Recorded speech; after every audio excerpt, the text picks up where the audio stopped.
বিসমিল্লাহির রহমানির রহিম। সম্মানিত উপস্থিতি, সম্মানিত নেতৃবৃন্দ, আসসালামু আলাইকুম। আমি নিজেও বলতে চাচ্ছিলাম না, এই কারণে আমার গলার ভয়েস তো ভেঙে গেছে। তারপরেও আমাদের পরিমহর ইউনিয়ন বিএনপির সেক্রেটারি সাহেব যা বলছে এরপরে কি আর বলার কিছু থাকে?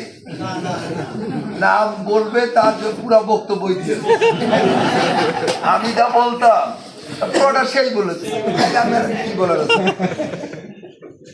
আমাদের সভাপতি, আমাদের পিপি সাহেব অত্যন্ত পরিচ্ছন্ন মানুষ, অ্যাডভোকেট আব্দুর রাজ্জাক সাহেব, আমাদের সেক্রেটারি সাহেব মুক্তার সাহেব, আমাদের ইয়াং স্টার আমার মামু সালাম সাহেব, আর একটু দুষ্টামিটা কমাইলে কিন্তু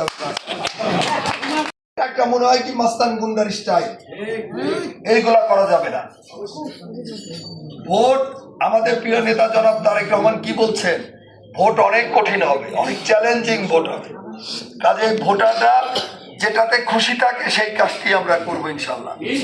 এইভাবে আমরা কাজ করতে পারলে আগামী 12 তারিখে জনগণের সমর্থন নিয়ে ইনশাল্লাহ ধানের শীষের বিজয় হবে, এই আশা, এই প্রত্যয় ব্যক্ত করে সবাইকে ধন্যবাদ জানিয়ে শেষ করছি। আল্লাহ হাফেজ।